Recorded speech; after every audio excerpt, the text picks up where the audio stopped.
Hello everyone, and welcome back to Let's Play Pathfinder Wrath of the Righteous. Last time we came into the shrine here, the temple, where, I forget, Kiranai? Was that their original name? Was laying dying, and we found out a whole bunch of stuff about Ulbrig and his god Ervar. Some really good stuff. We also had a battle for Gundren. Last episode was jam-packed with action, and some of it pretty cinematic too. It was actually pretty awesome. But we have done everything. We've got a piece of the Shield of Eredin now, which is pretty cool. Pretty cool. I don't know if we ever find the other pieces, but that'd be awesome if we do. And yeah, so now we're moving back. We're gonna go back to Gundren, check out what's going on there. I'm assuming they're gonna have some sort of reward for me. Right, because everybody needs a reward. Gotta fund my. I guess it's not really much of a crusade anymore. It's just a war against the other demon lords. Oh, this is not the right way though. Yeah, although I really like the consequences that have happened because of my choices with my companion deaths and the changes to Dresden and everything. And this might be a bit too much to ask for. But it would have been cool if, like, the rest of the world was recognizing the fact that the crusade is over, and now it's just a demon war. That'd be pretty awesome. Yeah, but I assume they'd have to change so much of what the game fundamentally is. Like, you'd assume a lot of my soldiers would leave too, like in my armies that aren't demons. I guess maybe if I'm still paying them and they're loyal, then they don't have morals, which I guess most of them don't. They're bandits, conscripts, or convicts rather. So like, and then demonic knights, assassins. Yeah, nobody who really care that I'm a demon. So maybe that is the explanation there. Hold on. There was loot over here, wasn't there? That I missed. There's loot somewhere that I didn't pick up that we saw when I was fighting the demons over here. Maybe over this way. Aha. Yep. You thought you could escape me? Onwards. Not today. And down here. Okay. Looks like I got all that stuff. Alright, so we'll go talk to the chief. Wonder if we can go all over the place again. Also, are there any merchants? Also, it looks like Ustalav has moved out. Oh, hi guys. Without you, the town would be a pile of ashes now. Ulbrig, Commander. As long as Gundren stands, your name will be remembered here. We won't forget what you did for us. May all the spirits and gods of Socorus bless you. Oh, are we actually done? Is that it? I don't remember what this one was called. I'm assuming that yes, it is done. Okay.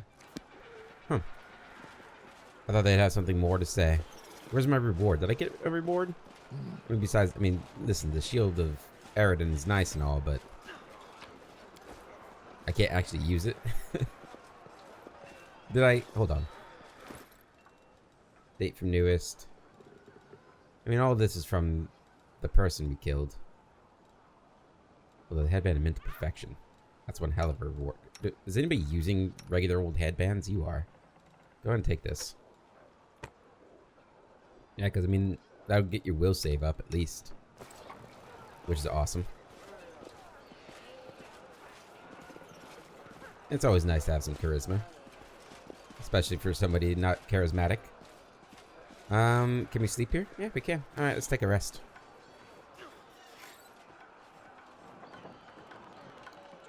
Oh, am I out of purifying solutions? Damn.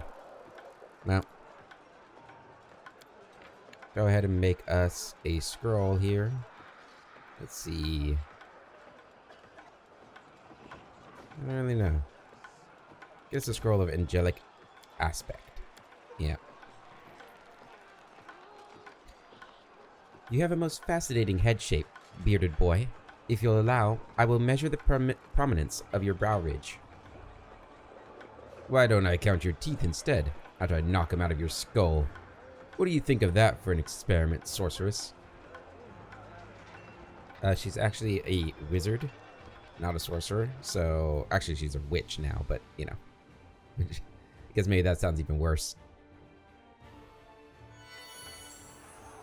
Actually, no, they probably prefer witches over sorcerers or wizards, right? Because their whole thing is that they don't like that they get their powers from for themselves and not from like some sort of entity,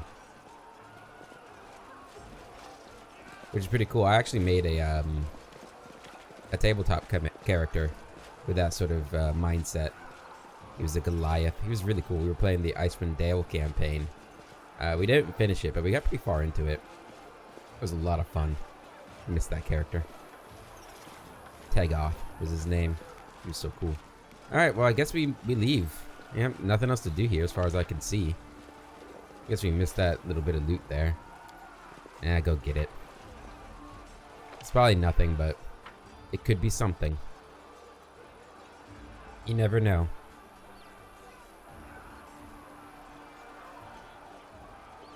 Oh yeah, this barrel's gonna have something really good in it. I can smell it. You guys really need to get a merchant too, by the way. Purifying solution. Okay, that's actually pretty worth it. Not bad. Alright, now we leave. Goodbye, Gundren, for the last time. It was a good DLC. I do enjoy it. And the Shifter class seems pretty fun too. It's unfortunate that Ulbrig was a good character and we're playing an evil character. Maybe another oversight on my part, but we really wanted to do an evil playthrough. We didn't want to do another non-evil playthrough since we already have Barad. Even though I guess Barad... Do you guys think Barad was an evil guy? I don't know. I mean, I guess towards the end he was evil because he was a devil, but we didn't really play him as an evil person, did we? It was more of a lawful neutral playthrough for large portions of it until maybe the very, very end. So I guess really a chaotic character would have been... I guess this is a chaotic character though. So it is pretty different from Barad's playthrough.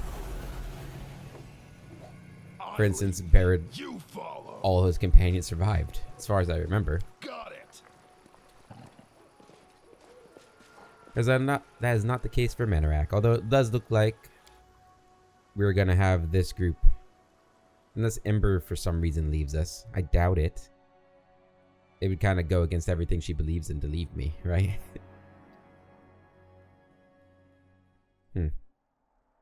Okay. So that's done. Looks like we've got another day of journeying with our armies. I think it's just you moving, right? You're moving down here to confront this group. Yep. What was that up there? I don't know. Let's see. So we've got Dry Crossroads. What is this? Portal to the Abyss. Okay, so this is Sithid's Frozen Fane in the Abyss. Alright. We do have Chili Creek. How long does it take me to get to Chili Creek? 1 day, 14 hours. Do I have the portal down to here? Yeah. We'll portal down to here. That way we can get to Chili Creek pretty quickly. Let's go do Chili Creek. Which means we're keeping Ulbrig with us for a little bit. Oh, Traveling Merchant. Perfect. It's exactly the kind of encounter we wanted to see.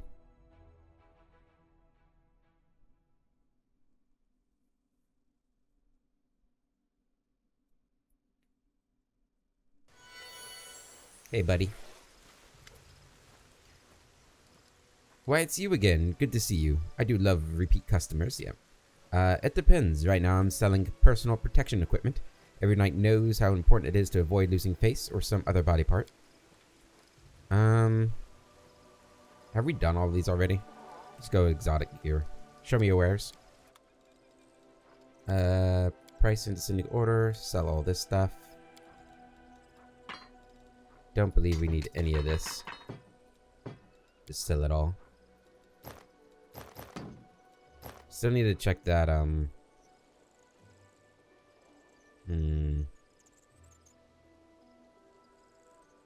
This one's pretty good too. But no, I think the shirt that he's got is better. Alright, we got the chainmail of greater cold resistance. Build a physical might, purging chains, light armor chains. What is this? Its wearer is immune to ability score damage. That's pretty cool. Quick resistance +3, full plate, shield. Okay, nothing really great to be honest. It's all kind of... We'll take the potions. You know, we'll take the scrolls of restoration too. Anything else? More potions. I don't think we need the scrolls of resurrection. Okay. I'm gonna assume we don't really need any of this stuff anymore. Actually, natural armor +5. We'll keep those. Hold on to those. Although, I mean, we've held on to these things for so long. It's kind of like it's very clear we don't need them anymore. We really just need to go through our stuff and make sure everybody is equipped. Everybody who's left is equipped anyway.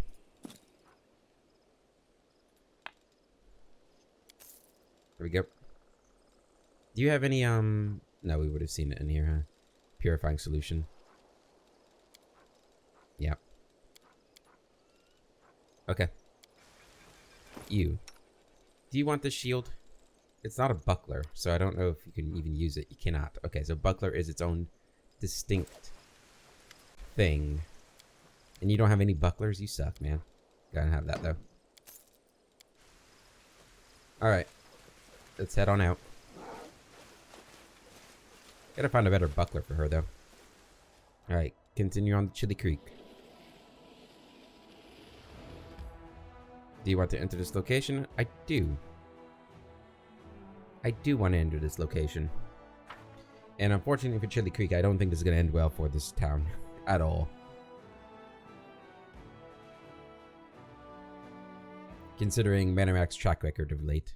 Although Gundren ended pretty well. All things considered.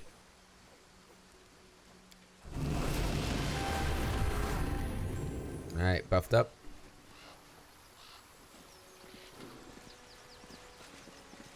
Hello, Mr. Elk. You're probably the only one who's safe here. Journeau! Commander! The cleric is lying on the riverbank. The sand is soaked with his blood. Save Melessa. What happened to you? The village. So beautiful, so peaceful. So many good people living here. But something has been worrying me since the day I came here. I couldn't stop thinking about all the strange rituals in the grove, and all the weird conversations about firstborns being doomed to die. Yeah, that's pretty worrying, admittedly. I try not to think too much about it. If the villagers were not willing to embrace the faith of Erastil, I didn't want to appear judgmental. But I was wrong. I should have trusted my instincts. There is great evil at work in this village. When Melessa and I decided to get married, she told me that she wanted to do it under the rites of Erastil. I hadn't asked her to do that, but she had already made up her mind. It was entirely her decision. She asked me not to tell Markel about it, and we tried to keep things quiet, but he found out about it anyway. Well, he grew more and more gloomy with every passing day. I did not understand what was going on until Melessa finally told me the truth, something that everyone else in the village knew except for me. Locals perform their wedding rites upstream. From the isle on a boat, the bride is supposed to take off her wreath and send it floating down the stream, while she recites a horrible, profane oath that I do not wish to repeat. You see, when she gives away her wealth or wreath, she also promises to give her firstborn to the river, body, mind, and soul. It may not happen right away. It may take years, but in the end, the river will always take what belongs to it. And Markel, he is a few minutes older than Melessa. Do you see? The dying man whispers hoarsely. You can hear the anguish in his voice. The people of Chili Creek believe that they worship the river. But these rites are not druidic in nature. They are not the rituals of the Green Faith, or the cultic practices of some minor deity. No, these malevolent force, whatever it is, has a physical presence in this world. Markel has lost his mind. His parents swore to give him to this monster, and now it has deprived him of his sanity. He took Melissa to the Isle. That's probably where the monster lives, and where sacrifices to it are made. So the locals sacrifice their firstborns to the river, and the bridal wreath is part of the ritual? Not exactly. The locals are decent people. They don't kill their children with their own hands. The wreath is a sign of obedience. The future parents agree that the river can take their firstborn whenever it wants. It has the right to take their bodies or their minds. It can summon them at any time and demand services from them. And sometimes, the river exercises that right. There's more. Markel was the firstborn son, the older twin. When he did this to me, he wasn't himself anymore. I believe that the river took control of him. Whatever monster the locals worship has been controlling his thoughts and actions. The weak pray for the pay for the protection of the strong. Seems fair to me. Winterborg shrugs. 1 child per couple. The price doesn't seem too high. I am familiar with that particular philosophy. I've read the works of scholars who believe it is the most efficient method of organizing society. They think it would bring maximum happiness to the members of society while demanding minimal sacrifices from them. Unfortunately, all the experimental attempts to apply their theories in practice have led either to rebellions or to mass sacrifices. But that is probably just a coincidence. Sooner or later, I'm sure that someone will manage to create a functional utopian society. What must I do to save Melissa? Markel took her to Pikefin. It's an isle in the middle of the river. You can see it from here. Indeed, if you look closely, you can see a small rocky isle partially obscured by the river mist. Something drove him insane. The evil that has controlled this village for all these years, it lives on the isle. Take one of the boats from the village and set her free. You need help. No. It's too late for me. I can already hear Erastel's hunting horn. My God is waiting for me. All I ask is that you save my wife. My journey through this world. The cleric can barely speak. He coughs up blood and continues weakly. My journey is over. Farewell, Juno. Rest in peace. Save her. The cleric's last breath is shallow and ragged. His quivering lips go still. His eyes close. And he passes away to his god. Oh, hi. Boop. Why are you here? Is the question. No match for me. Get out of my face. Okay. Where's the boat? Is it? I'm guessing we gotta go to the river docks or the village docks. Hi. I'll prove I am Go and kill them. Save the last one for me. Yeah, water elementals are no threat to me. Nice pounce.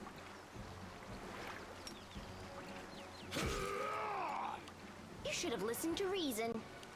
Should have. Oh, that's cool. He's got the portrait still. That's actually really cool. I thought I was still what's his face?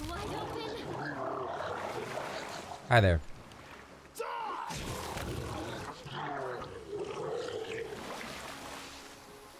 Sail to the island. Should we take care of the village first? Probably, huh?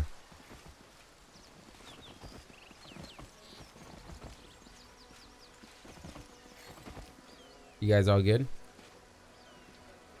Oh, I can't believe it. The commander himself has come to pay us a visit. I bet it's all because of this dreadful murder, right? Well, I have nothing to hide. Honest to gods, I don't know anything about it. Okay, maybe the village is alright. I will spare you for now. Alright, sail to the island. What is more dangerous, the unpredictability of nature or the hostile intentions of another? The malevolent force hiding on this isle is as wild, volatile, and ruthless as the natural world, but it also has a cunning intelligence, a devious and vindictive desire to keep away unwanted visitors. As soon as the commander reaches for the oars, The water around the boat turns into a thick sheet of ice that freezes the vessel in place. What will the commander do now? Try to break the ice with his weapon. I can do that easily. Jump into a nearby boat and push it away from shore before it freezes too. I can do that as well. Avoid the hostile magic and watchful gaze of his unseen entity.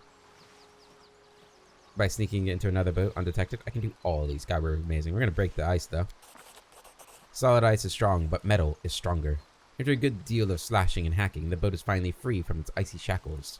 The commander sets off for the shore of the small rocky isle, but his journey does not go unnoticed, and it seems that someone on the isle does not like uninvited guests.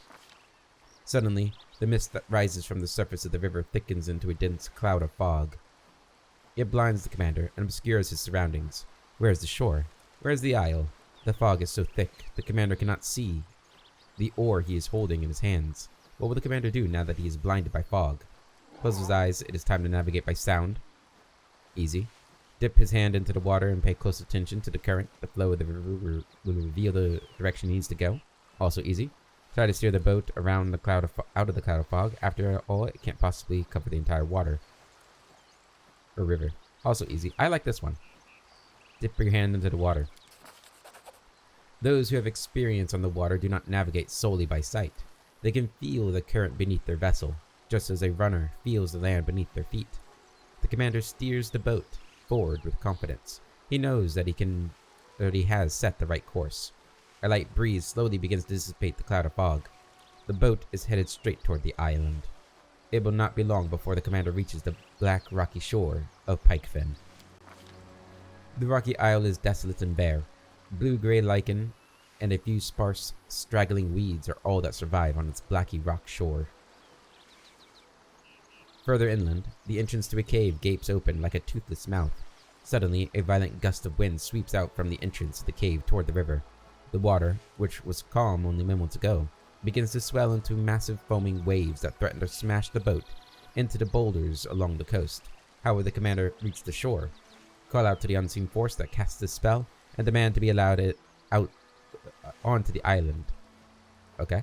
Throw an anchor toward the coast and attempt to latch onto the rocky shore.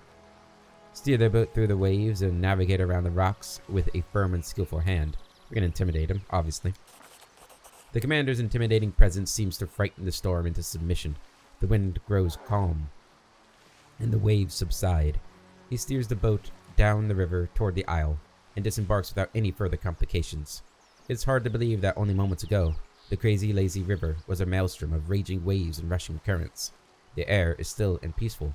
The howling gales and roaring winds have completely subsided. The isle looks calm, but so did the river. Looks can be deceiving. The lichen-covered black boulders along the shore do not look like they have been disturbed. It would be easy to assume this isle is uninhabited. There are no bones or traces of any rituals, but after moving further inland, the commander sees Marco's boat. It has been carefully pulled onto the shore beyond the reach of the waves. Noises can be heard from within the cave ahead. There's a shrill, angry voice, followed by the sound of a woman's scream. Alright. What's on your mind? I'm gonna assume that these guys have cold. So we're gonna do that. And go ahead and do this too. Pay attention. Alright, disarm. Is this like a whole cave network? I don't remember. I don't think it's too big. Over there. Did I disarm that? Wait, I have the best trickery now? Pay attention. There's no way. Done. Really? Me? Her trickery is 49. Mine's also 49. And I have a penalty. Damn. I'm dangerously close to neutral evil, by the way. That's not good. All this waiting bores me. Okay, all of you. Move out. Go disarm that. Over there. God damn it. All these traps, man. Pay attention. Paying attention. Disarm that. Got it. Disarm that. Over there. Done. Disarm that. Ah, damn it, the Cloak of Dreams, man. Done. Pay attention. So many traps. Got it. They don't even give that much XP. Done. Who's asleep? Done. Darren? Of course it's Darren. How long does he sleep for? 35 seconds? Ugh.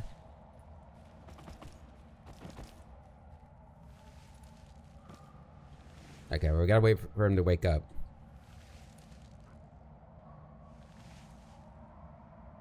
Come on, Darren.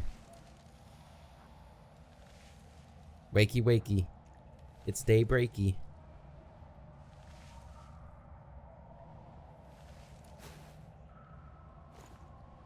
That line there that I just said, that's from Fable 2, I believe.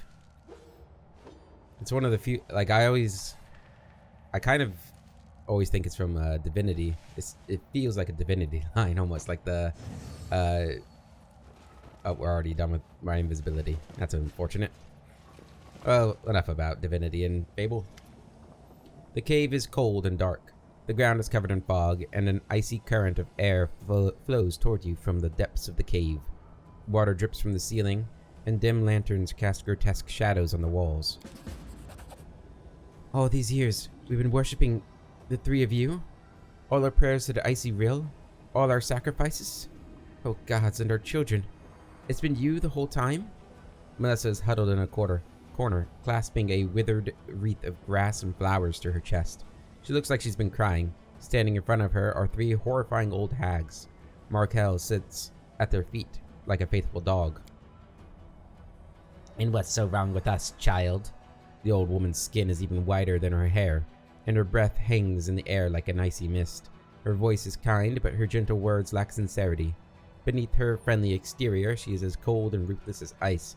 We did not wish to bring any harm to you or your brother, but unfortunately, you have not given us what we are owed. Deliver to the river what is rightfully hers, and both you and him can leave in peace. You're always so soft, Levexia. The hag's voice sounds like the roar of the wind during a storm. Her skin is covered in spidery blue veins, and her eyes flash like lightning. Do what you're told, lass. Hand over the wreath or face the consequences. You won't escape us. You can't run. Or you can run, but you can't hide from old Latendra.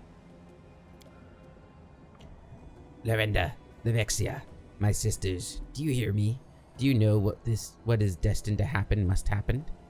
The old woman speaks in a whisper. Her blind eyes are so cloudy as the fog, or as cloudy as the fog on the river, but she turns and points her finger at you resolutely. Look who has arrived.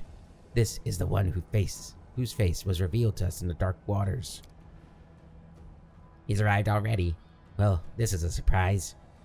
The old woman clucks approvingly. We dislike uninvited guests, but you are clearly strong, agile, and smart. We appreciate those qualities in a person. Very well. Since you're here, you might as well come in. Melissa, you alright? Commander, Erastil be praised. Those things drove Markel crazy and made him kill my husband. I don't understand what they want. Please save us.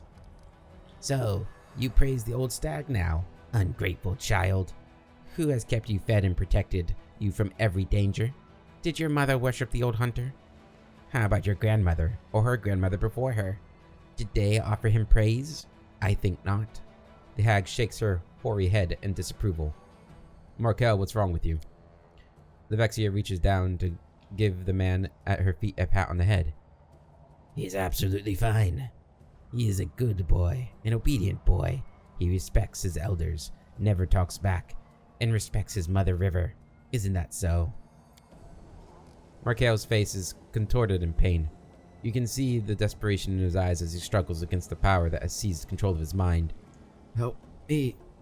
Save my sister from me. The river always takes what belongs to her. Who are you? Who are we? Perhaps we are the waves of the river, or the fish in the deep. Perhaps we are the mist on the water. Are we solid ice or a raging storm? Why do you ask the question when you already know the answer? Latinda's eyes stare blindly off into the distance. Haven't we already met between the two shores? My sister is wise, but she likes to speak in riddles. Levixia's icy blue lips curl into an amicable smile. We are the three maidens of the river, generous to those on the water, and revered by those on the land. We fill nets with fish, we keep the filth of the abyss away from our people, and we ask for very little in exchange. Ungrateful mortals. Loretta stomps her feet. We do everything for them. And what do we get in return? Nothing. Instead of being thankful for our protection, these ingrates have started praying to some old bowman. Real live hags. And you're actively practicing magic. How fascinating. Listen, there's something I need to ask. Why do you always gather in groups of 3? Nenio produces a piece of paper and waits expectantly for an answer. The numbers have their magic, and we have our numbers. 2 has a magic of its own. A pair of lovers, a mother and a daughter, or a teacher and a student. 4 makes a crowd. That's too close to 5. Bah, no one can really cast spells in groups of 5. 3 is the most powerful number in the world. Sets of 3 are everywhere you look. Everything in the world is either solid like ice, or liquid like water, or fleeting like fog. Every event was, or is, or will be. Every person is either here, or there, or nowhere. The most powerful spells are woven when there are 3. That's actually really cool, yeah. What a curious explanation, but it contains a number of logical and factual flaws. Did you know that there are more than 3 states of matter? Take plasma, for example. I managed to isolate it once. I even held it in my hands, although not for very long. By the way, did you know that you can determine the severity of burns by... If you know all the answers, then why are you asking us questions? Stop your foolish prattle. It bores us. So, you've been deceiving the villagers. They think that they worship the river. They have no clue that they're actually offering sacrifices to 3 hags. Is this deceit? They pray to the river. Are we not the embodiment of the river? They make sacrifices. Do we not accept them? And when they ask for help, do we not help? Well, there's gratitude for you. Mortals. We stay awake all night out of concern for their well-being. We fend off demons so they can feel safe. Instead of appreciating our efforts, they call us liars. If it was up to me, I'd make you... The hag shakes her fist. You shouldn't insult us like that. We find your accusations offensive. We are not mortal tricksters pretending to be gods. We are one with the river. The villagers have agreed to pay the price for our help. We offered them a fair bargain. The hag glares at Melissa coldly. This stupid girl decided to cheat us. If anyone here has fallen victim to deception, it's us. And what's going on here? I don't know. They did something to Markel. They made him like Journeau, or killed Journeau. And then they ordered him to bring me here. And now they want... We don't want much, child. Just your wedding wreath. Give it to us, and the 2 of you can leave in peace. After all, we have protected you from all kinds of calamities. We have provided your village with food. Don't we deserve your respect and gratitude for our gifts? Will you begrudge us the one thing we ask of you? Why do you need it? Melissa wipes away her tears. You've killed my husband. I'm a widow now. Why do you need my wedding wreath? You recall Journeau's words. When the villagers cast away their wreaths, they promised to give their firstborn to the river. Why would the hags want a widow to complete this ritual? There can only be one answer. Melissa doesn't know it yet, but she must be pregnant with her firstborn child.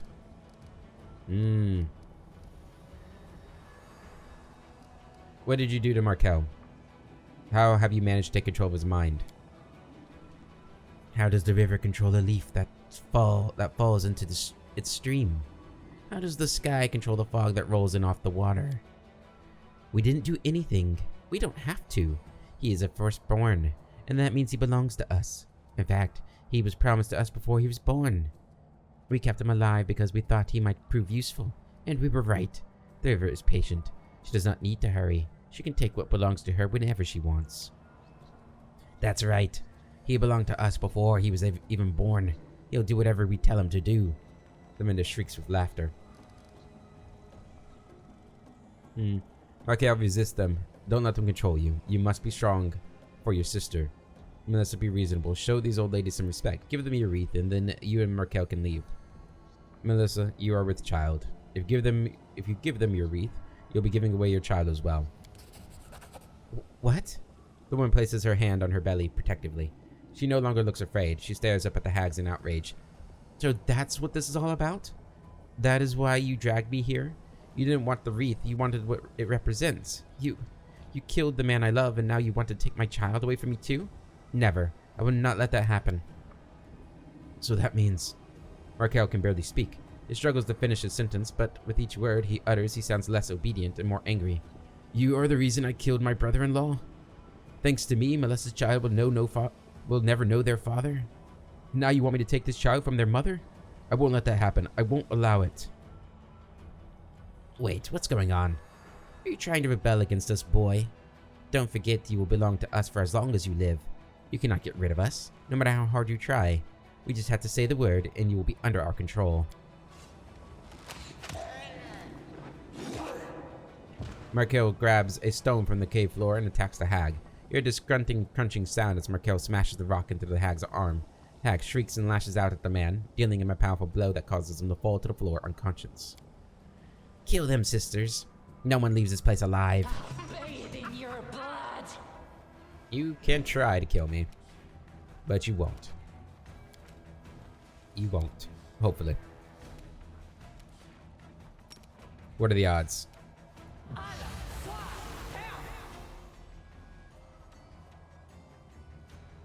Oh my god. The odds are great.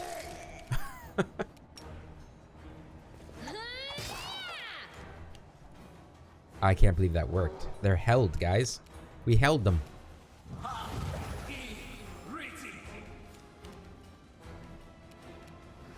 rip you apart. They'll beg me to stop.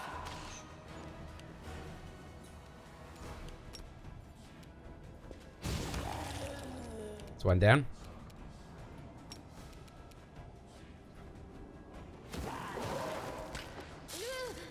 Dude, they are getting massacred. The spirits demand your blood. This is insane. No match for me. My head. Melissa, are you alright? Let's get out of here. Hurry. Let's get back to the village soon as we can. This cursed cave makes me feel sick. Guys, that was a slaughter. I can't believe the held monster mass got all of them. That's crazy. Hag's demise. This cloth grants its wearer a +4 insight bonus on saving throws against hexes and necromancy school spells.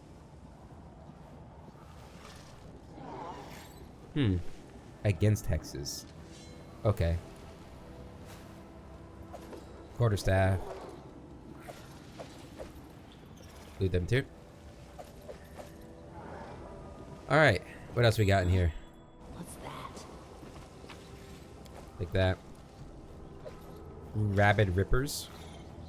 Whenever the wearer of these knee pads confirms a critical hit with a natural weapon, the enemy must make a fortitude save or become vulnerable to slashing and acid damage for 3 rounds.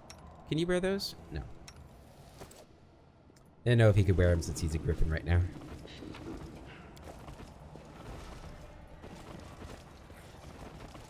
I just realized we don't have an animal companion in this group. It's kind of crazy. I feel like animal companions are so strong and we're still just ripping through this game. Like, that was crazy that we got... Can we go back and see the saves for that?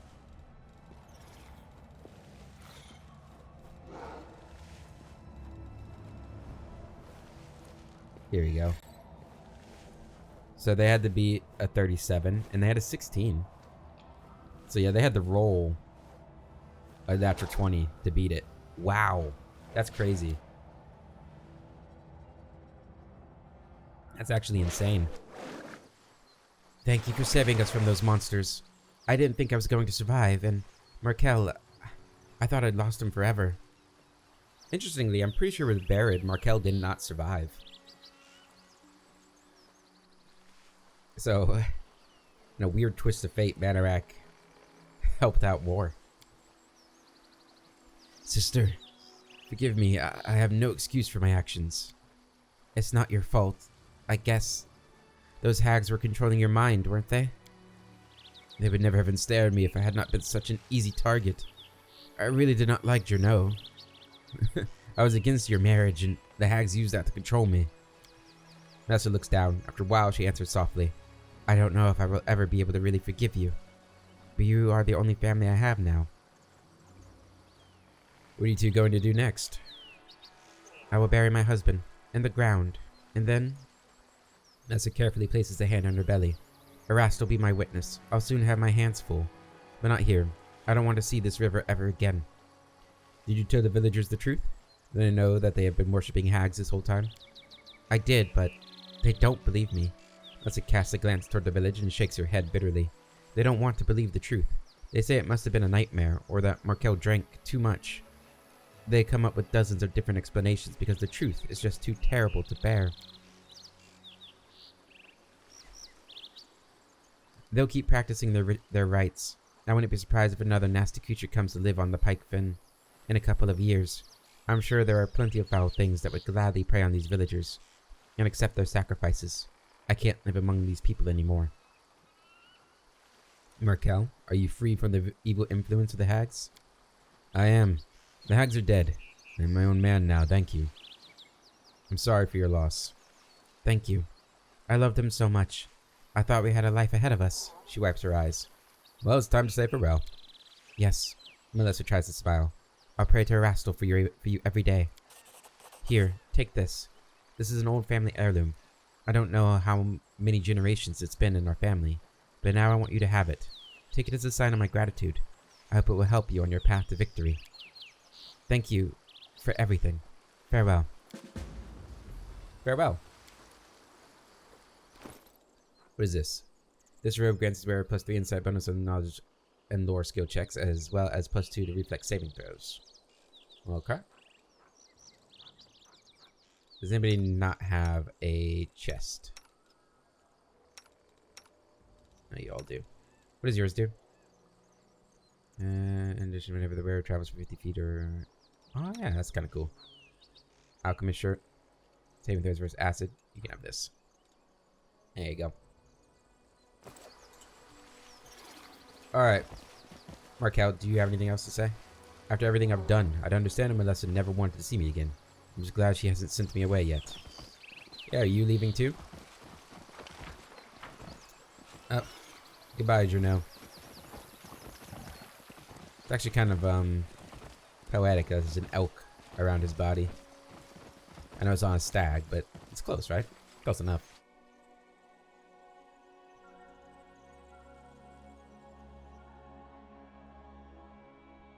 Actually, it would have been really cool if they put a stag there.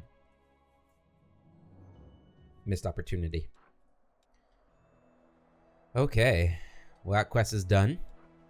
So, we do have a couple quests in Kenabres, including the DLC that this playthrough is named after. But we want to save that for last, in terms of, like, companion quests. So, I think the next stop for us will be the Dry Crossroads. So we're gonna head back. Oh no, we can't teleport back. So 7 hours. Oh nah. I guess we'll make our way back to Villoreth Ford's outpost. Okay. And now we can travel back. Send this army forward.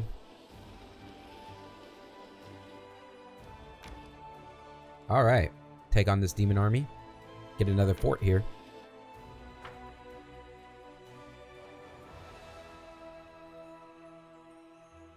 And this will be a big pickup, I think. I think this will keep all those northern areas safe from demon armies. Okay, we got Call Lightning now. I want to try this out.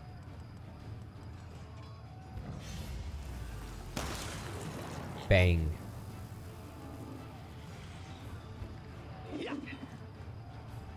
With the Demon Knights.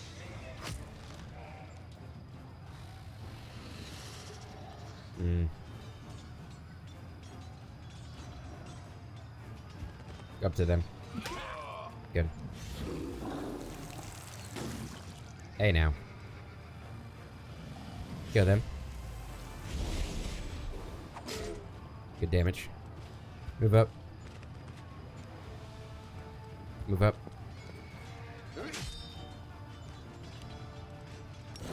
Do that. Hit them. Go ahead and kill them. There we go. Finish them off. And then the assassins will finish them. Easy. We only lost one Hell Knight. Or not Hell Knight. Demon Knight.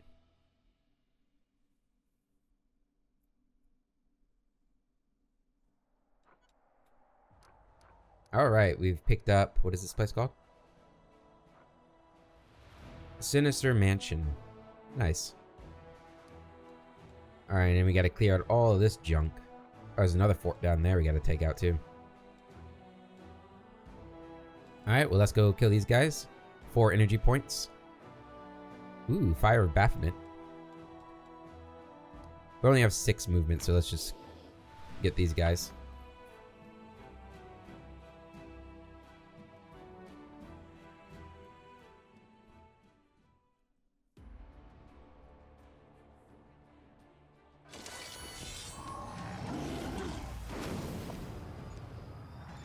Alright.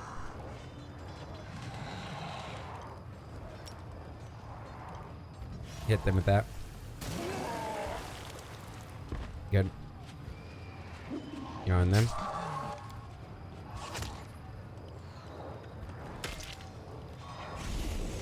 Assassinate them. Beautifully done.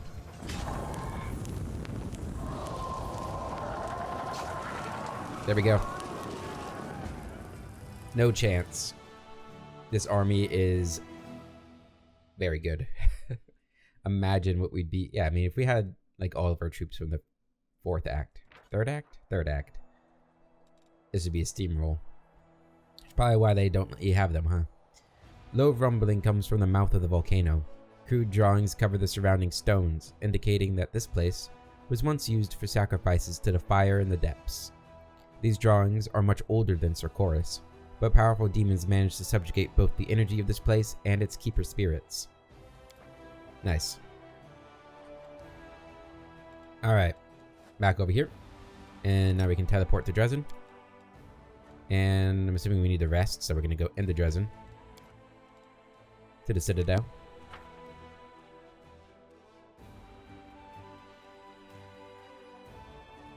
And for the place we're going, we just need to bring Greybor, right? We don't bring anybody else with us.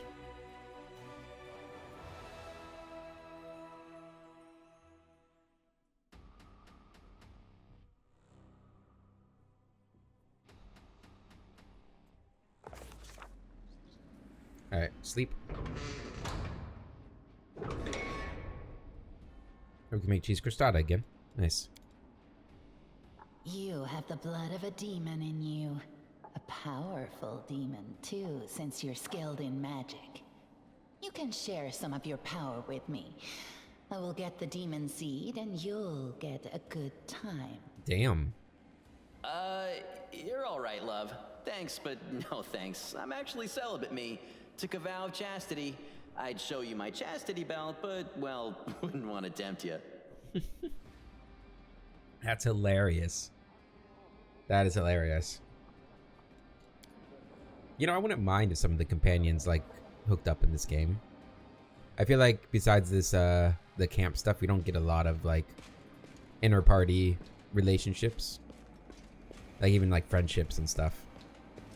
I think that's something Pathfinder could work on. Or Owlcat could work on. Because I really like those kinds of things. I think most people do. That's one of the things people really loved about the old Bioware games is, you know, party banter and everything. Alright, just you, Greybor. Let's go, buddy. And this will be interesting because we'll have no buffs. So hopefully this is still not going to be too difficult. How do we get there? Probably over here. Our army's not ready to move, are they? No, okay. Go ahead and move up here. Yep. The Dry Crossroads. An inconspicuous spot on the road that leads west from Dresden, where the road crosses the bed of a long dried river. Okay. Now, do I actually... I do wonder if I'm only supposed to come here with him. I feel like I had this issue before. We'll see in a second here, though. Alright. Do whatever buffs we can. What does that say? The two of us should go down from here, Commander. If we descend in a crowd, we'll scare them off. Oh, I wonder if I could have had the rest with me, and then we just go ahead. Yeah, I think I could have brought the party with us. Someone's coming. One of ours, I think. No, it's not. The commander's here. To arms! Horzala. This is the first time you have seen Horzala in person. She looks at you in surprise, and you can sense her displeasure. What are you doing here? Oh, were you expecting someone else? Well then, you should have hired someone more competent. That pathetic fool didn't stand a chance. You're right. I need the services of a professional. If you kill this mortal, I'll grant you a place in my guild. To the abyss with you, I keep my word. To count on Greyboar's sincere loyalty, a person must be an equally skilled killer who shares his cynical views on life, placing a low price on the lives of others, but prizing gold and freedom. I killed Hepzibah like you asked. I thought we were allies. Yes, you cleared the way for me. I can finally take my rightful place at my father's side. To express my gratitude, I will give you nothing. Yes, that's right. I'm not going to give you anything, not even a swift and merciful death. I suppose I'm just ungrateful. I thought we got along well. Why do you want me dead? Horzala's voice arises triumphantly. Father will see how wrong he was about you. He'll reward me with his favor when I present him with your head. I'll be the greatest of Baphomet's daughters once more, and that half-mortal upstart Vorlish will crawl on her knees before me. I'll rout the armies of Evolutionera, then I'll cut down Discari's lackeys and take his army for myself. And once that's done, it'll be your turn, Crusaders. I'll make you kneel before the Lord of Beasts. Got a lot to do then. It's brave of you to appear in person. I applaud your courage. I wanted to personally witness your demise. Horzala snaps angrily. Do you think I'm scared of you? You have no idea how powerful I am. Hepzibah was nothing compared to me, and now my father has freed me from those accursed seals. I am no longer bound. I am Baphomet's daughter, the strongest of his offspring. I have reclaimed my rightful place, and now I will destroy you. Greyboar, what are our chances of survival? The assassin sent to kill you wasn't particularly competent. A mere amateur. I doubt Horzala's other henchmen are much more impressive. We'll strangle them like kittens, Commander. Horzala's eyes burn with hatred. She glares at the dwarf and gnashes her teeth angrily. You've lured the wrong beast into your trap. These amateurs think too highly of themselves. It's time for them to see a real professional at work. Sweet dreams, everyone. Let's make this quick. I hope we're right.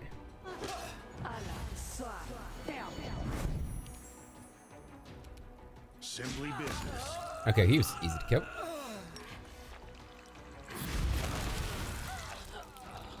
Holy shit. Yeah, you messed up, girl.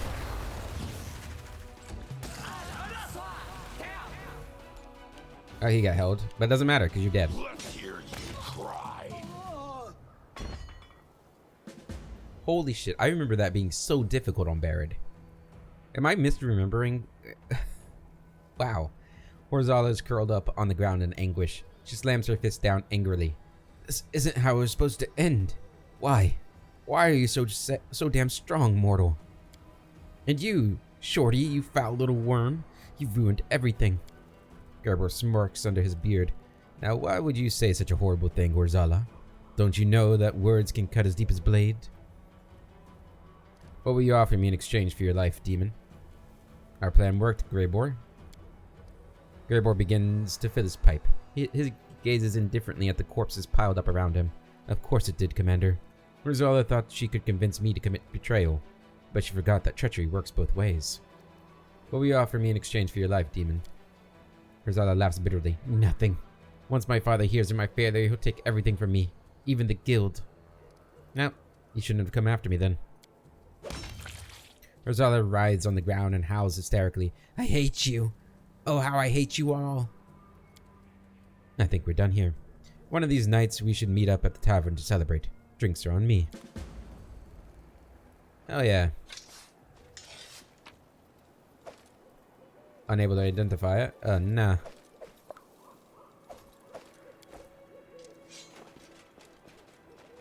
Yeah, that was so easy. Holy crap. I mean, it helps that we are just insanely powerful. Like, it's actually ridiculous. That was unbuffed, too.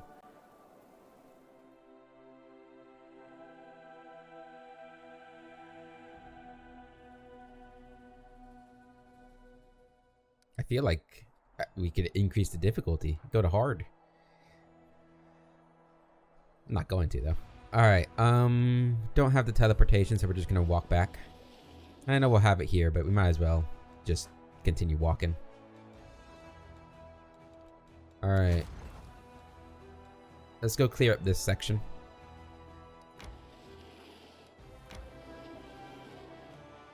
So here we get the Fire of Baphomet. Pursue them. This might be a relic, too. Which is the first relic we'll have since we've made it back to Galarian.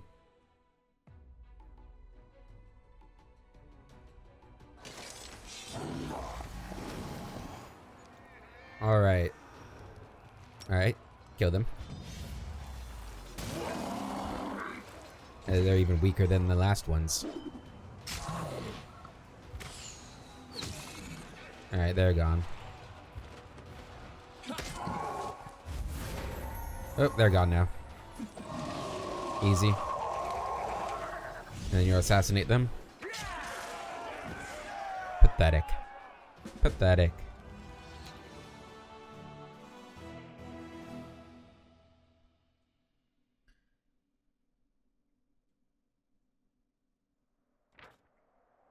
Having dealt with the creatures of fire that came to Galarian for reasons unknown, the soldiers discovered a strange twig amidst the ashes, still burning with unholy fire.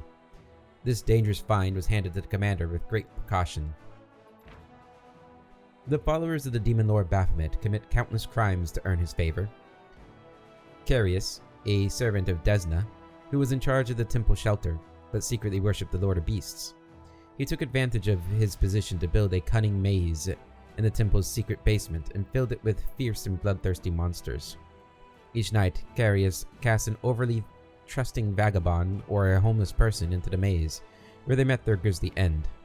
The cultists spread heresy and depravity, corrupting the other priests.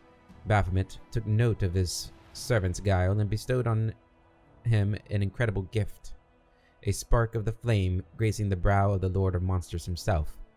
The lantern containing his spark could summon fiery denizens of the abyss, and its swaying could hypnotize or conjure terrifying illusions. Carius enshrined the flame of his lord and master at the very heart of his maze. But soon enough, an incredible thing happened. A lonely beggar boy, a frail and timid creature, fell into Carius's clutches and was cast down into the maze. Somehow, he managed to survive and reach the very center of the trap. He reached out for the flame with his scraggly hands and was gone. Frightened and furious, Carius found the empty shrine and set out to pursue the pilferer. He feared that Baphomet might learn about this failure and punish his negligent servant. After a while, he learned of entire villages reduced to ash by fiery creatures, with the survivors driven insane by the eerie glow of a sinister flame. They raved and rambled about a frail beggar boy with hellish fire in the palm of his hands. Carius tracked down the young man. Fear tugged at his heart and nudged him toward madness. When he finally reached the boy, the beggar laughed and turned into a cocky young man, decked in the garb of a Baphomet cultist. The grinning rogue said it was the Lord of Monsters himself, who had inspired him to steal the unholy flame and even devised the guise of the feeble child. Carius's failure would be his own downfall, and the sneaky thief would take his place as Baphomet's most loyal servant. A fight broke out, where both demon worshippers sought to destroy one another, but neither could gain the upper hand. When they became tired, the Lord of Beasts' flames slipped from the thief's sweaty hands and fell into a pile of dead branches. Fiery creatures emerged from the fire and surrounded the weakened priests, the monster's eyes glowing like embers. The cultists plead with the monsters, or their master, for protection, but their appeals fell on deaf ears. The spawn of Baphomet's flame festered on the sinner's flesh all night. Feasted on the sinner's flesh all night, and when the fire burned out, only a tiny spark of the unholy flame was left smoldering among the remains. Sounds like I'm not going to need that, to be honest. Alright, what do you have for me? Ring of Evasion. Oh boy. Just what I wanted. Yet another Ring of Evasion.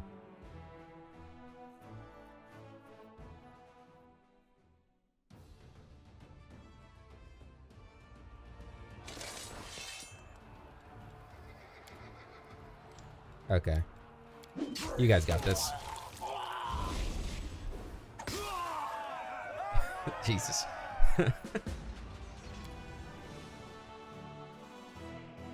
That was pretty awesome.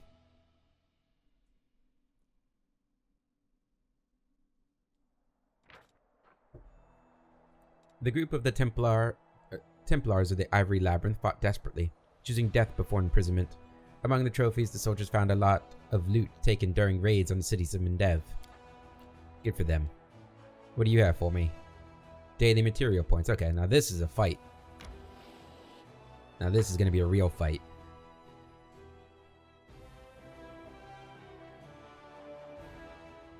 I think this is the farthest army north for the demons.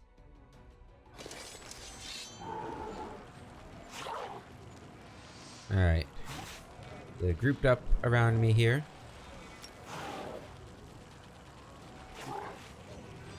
Let's kill this group. That's a lot of flies. Damn, man.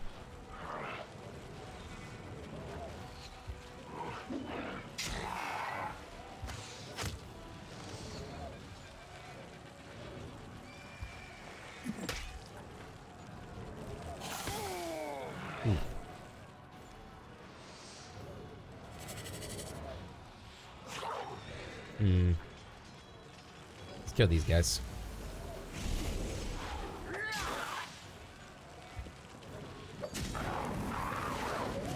Move over here. Damn it. I was kind of hoping they wouldn't do that.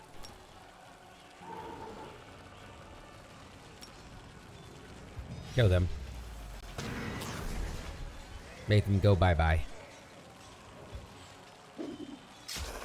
Alright. Probably should be working on these guys, to be honest. They're probably the more dangerous group because there's so many of them.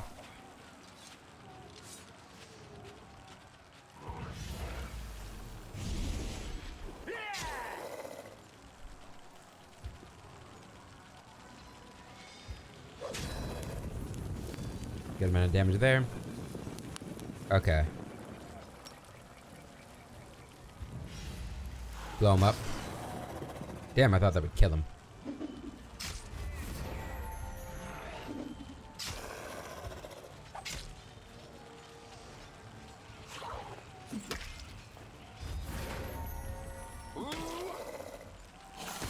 Probably should have tried to scare them off.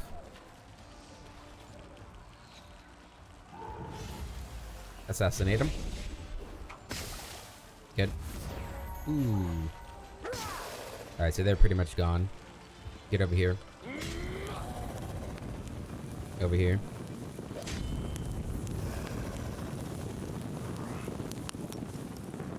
Hit them. Okay.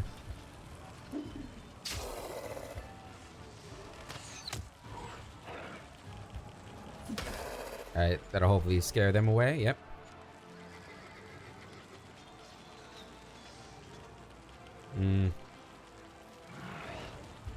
Kill them. I think we're gonna lose some assassins here.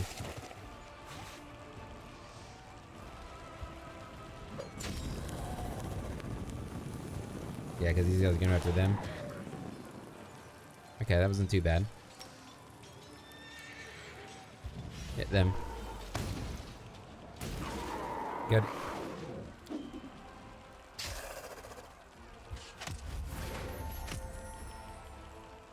Alright, over here. Get him. Good. Now, these guys can fly, right? So they're just gonna fly over top of me, I'm assuming. Oh no, I'm stuck. Damn it. Yeah, I knew it. Over here.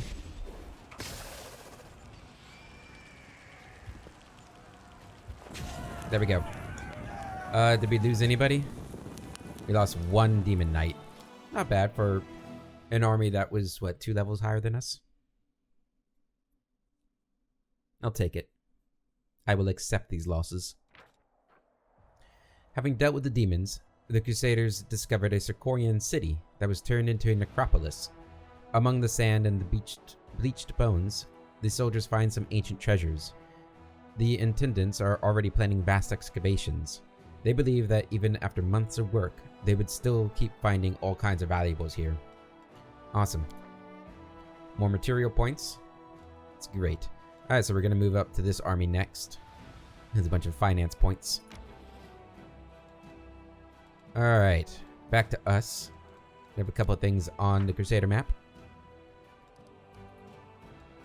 Outpost expansion. So we can do another one of those. Okay. We need to, actually, real quick, we, captured this fort over here, right?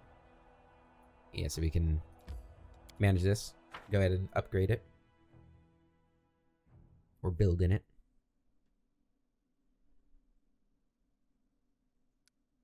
Alright, so build. We want archer range, barracks, lodge, stable. We actually don't have a lot of material points. I guess that probably costs a lot of it. Alright, and all that's going to be done in 3 days? Yeah, 3 to 2 days. Good, good, good. Alright, so we're going to return to Dresden and rest before we end the episode. We have some... Oh, we have to talk to Greyboar. We're going to talk to Greyboar before we end the episode. Half Measure Tavern.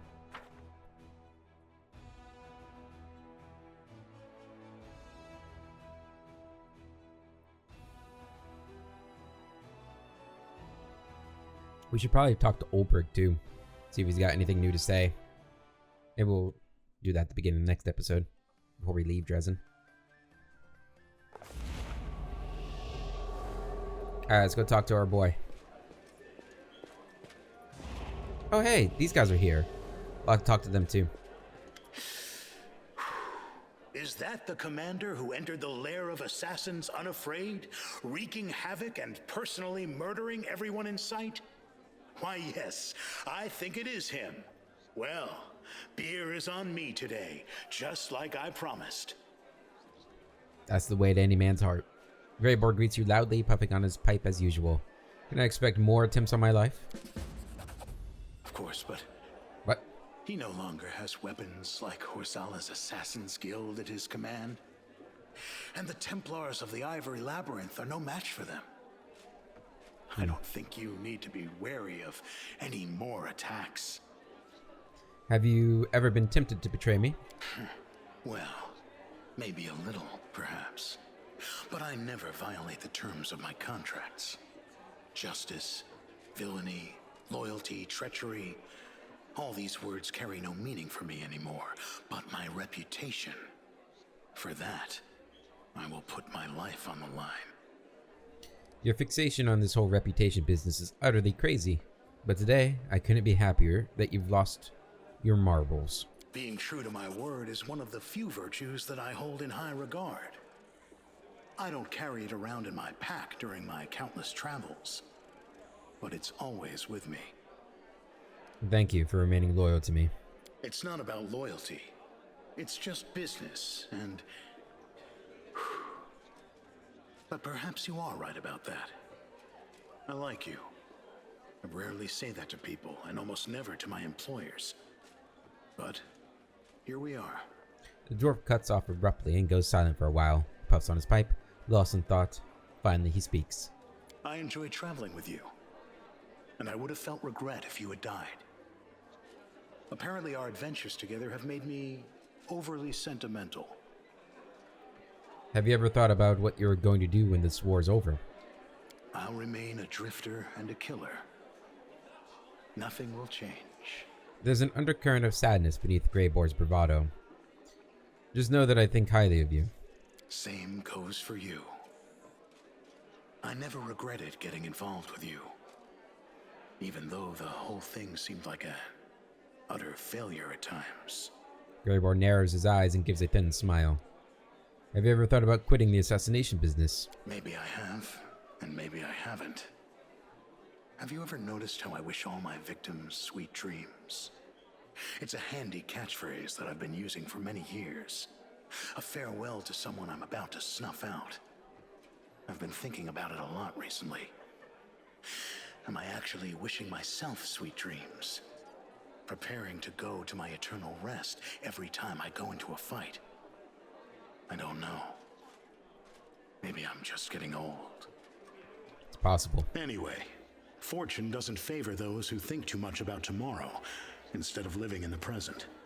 Right now, I'm fighting the world wound under your command. As for what happens next, we'll just have to see. You could become more than just a hired killer. I don't know. Perhaps I really could dedicate my life to something more important than doing dirty work for the rich. I've always known that one shouldn't talk to crusaders too much. Your idealism is contagious. Just saying, the Assassin's Guild now needs a new leader. You have a daughter. Yes, my little Mora. Do you think she would want to see me again after all these years? What would she think of me if I told her how I'd been earning my bread all this time? That I left her to do this kind of work? I'm afraid to hear the answers. I only hope that she will be able to forgive me if I ever get the chance to see her again. This is something you have to decide for yourself. I'm trying to get my chaotic nature back over. I don't want to be neutral evil. Maybe it's time for me to change something about my life. The road always goes both ways, right? Should I turn around and go back to the place where, perhaps, there is still a house in which I once was happy? Even if it was not for long? I'm glad we had this talk. You know, Commander. You know, I've always thought that I was a loner by nature. I don't like people.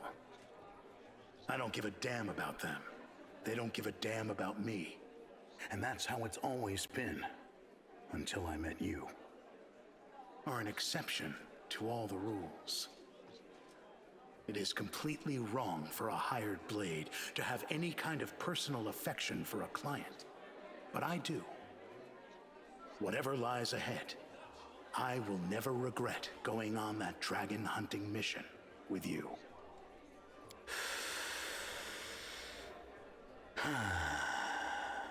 Surprised to hear such words from an assassin, Commander.